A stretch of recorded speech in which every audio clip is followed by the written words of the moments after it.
नमस्ते दोस्तों, हमारे चैनल पर आपका एक बार फिर से बहुत बहुत स्वागत है। हमारी कहानी दिखावे की शादी के पार्ट 2 को आप सभी ने बेहद पसंद किया। पिछले भाग में हमने देखा कि कैसे आन्या ने राजविला को पुलिस के हाथों तबाह होने से बचा लिया, लेकिन खुद आधी रात को एक खौफनाक चिट्ठी छोड़कर हमेशा के लिए गायब हो गई। विवेक के हाथों में सिर्फ वो काली फाइल और आन्या की वो चिट्ठी थी जिस पर लिखा था कि अगर मैं वापस आई तो बर्बादी लेकर आऊंगी। आखिर आन्या कहाँ चली गई और क्या विवेक अपनी गलतियों का प्रायश्चित कर पाएगा? चलिए दिल थामकर सुनते हैं इस सस्पेंस और इमोशन से भरपूर कहानी का आखिरी और अंतिम भाग, पार्ट 3।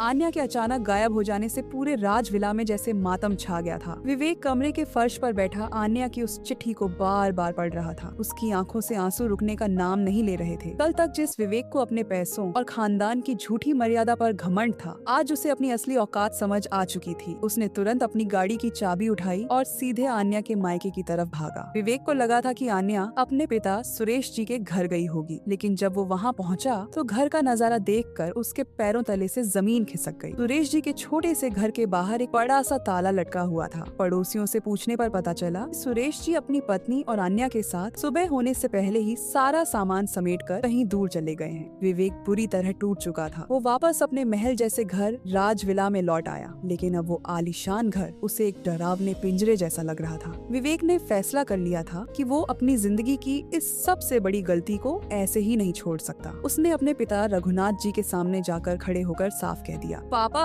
आपके इस खोखले बिजनेस और झूठी रईसी ने एक हंसते खेलते परिवार को बर्बाद कर दिया। मैं इस पाप का भागीदार नहीं बनूंगा। विवेक ने पुलिस स्टेशन जाकर अपने पिता के उन सारे पुराने फ्रॉड पेपर्स और उस काली फाइल को खुद पुलिस के हवाले कर दिया। रघुनाथ जी को उनके कर्मों की सजा मिली और उन्हें जेल जाना पड़ा। बिजनेस डूब गया, राजविला नीलाम हो गया और विवेक का वो घमंडी चेहरा हमेशा के लिए इतिहास बन गया। लेकिन विवेक के मन में सिर्फ एक ही तड़प थी, आन्या से माफी मांगने की। वक्त गुजरता गया, देखते ही देखते पूरे 2 साल बीत गए। अब विवेक वो पुराना घमंडी लड़का नहीं रहा था। उसने एक छोटी सी नौकरी पकड़ ली थी और अपनी मेहनत की कमाई से एक छोटे से किराए के कमरे में सादगी से रह रहा था। वो लगातार 2 सालों से आन्या और उसके परिवार को ढूंढने की कोशिश कर रहा था, लेकिन उनका कोई सुराग नहीं मिल रहा था। फिर एक दिन विवेक को अपने ऑफिस के काम के सिलसिले में पास के एक छोटे से शहर जाना पड़ा। वहाँ के एक सरकारी स्कूल के बाहर उसने एक ऐसी आवाज सुनी जिसने उसके बढ़ते कदमों को वहीं रोक दिया। वो आवाज किसी और की नहीं बल्कि आन्या की थी। आन्या वहाँ छोटे छोटे गरीब बच्चों को मुफ्त में पढ़ा रही थी। उसके चेहरे पर वही पुरानी सादगी और एक सुकून भरी मुस्कान थी। विवेक के पैर कांपने लगे। वो धीरे धीरे स्कूल के अहाते में अंदर गया। आन्या ने जैसे ही सामने विवेक को देखा, उसके हाथ से ब्लैक बोर्ड का चाक नीचे गिर गया। दोनों की आंखें मिली। 2 साल का लंबा वक्त और न जाने कितने अनकहे दर्द उन दोनों की आंखों में साफ तैर रहे थे। विवेक ने आगे बढ़कर आन्या के सामने अपने हाथ जोड़ लिए और घुटनों के बल बैठ गया। उसकी आवाज भर्राई हुई थी। उसने रोते हुए कहा, आन्या, मुझे पता है कि मैं दुनिया का सबसे बुरा इंसान हूँ। मेरे परिवार ने तुम्हारे और तुम्हारे पापा के साथ जो किया उसकी कोई माफी नहीं है, लेकिन यकीन मानो आन्या, मैंने अपने पापा के सारे गुनाह पुलिस के सामने कबूल करवा दिए हैं। हमारा वो घमंडी राजविला बिक चुका है। मेरे पापा जेल में हैं और मैं आज एक आम इंसान की तरह मेहनत की रोटी कमा रहा हूँ। मैं यहाँ अपनी पत्नी का हक जताने नहीं आया आन्या, मैं तो बस तुमसे एक बार हाथ जोड़कर माफी मांगने आया हूँ। आन्या चुपचाप विवेक को देख रही थी। उसने देखा कि विवेक के चेहरे से वो पुराना अमीर होने का घमंड पूरी तरह गायब हो चुका था। उसकी आंखों में आन्या के लिए सच्चा सम्मान और पछतावा था। तभी पीछे से आन्या के पिता सुरेश जी भी वहाँ आ गए। सुरेश जी ने विवेक को इस हाल में देखा तो उनका दिल पिघल गया। उन्होंने विवेक को कंधों से पकड़कर उठाया और कहा,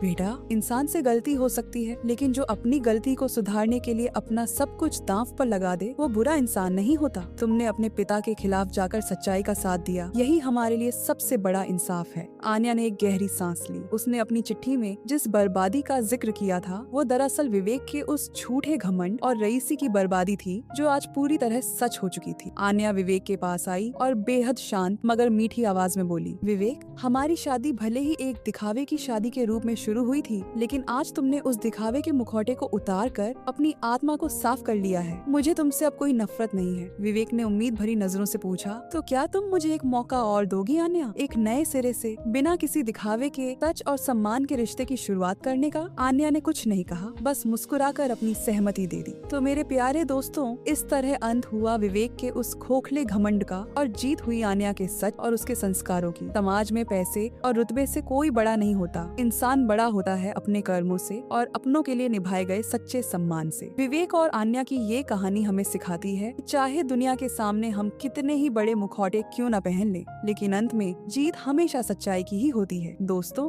उम्मीद है कि दिखावे की शादी की इस पूरी सीरीज ने आपके दिलों को छुआ होगा और आपको एक बेहद खूबसूरत सीख दी होगी। अगर आपको हमारी ये कहानी और इसका ये इमोशनल अंत सच में पसंद आया हो, तो हमारे चैनल को अभी के अभी सब्सक्राइब कर लीजिए और बेल आइकन को दबाना बिल्कुल मत भूलना, ताकि हमारी अगली नई कहानी का नोटिफिकेशन आपको सबसे पहले मिले। आपको विवेक का ये बदला हुआ रूप कैसा लगा, हमें कमेंट सेक्शन में जरूर बताइएगा। वीडियो को एक प्यारा सा लाइक और अपने दोस्तों के साथ शेयर करना बिल्कुल मत भूलना। मिलते हैं बहुत जल्द एक और नई दिलचस्प और सस्पेंस से भरपूर कहानी के साथ। तब तक के लिए अपना ख्याल रखिएगा। धन्यवाद।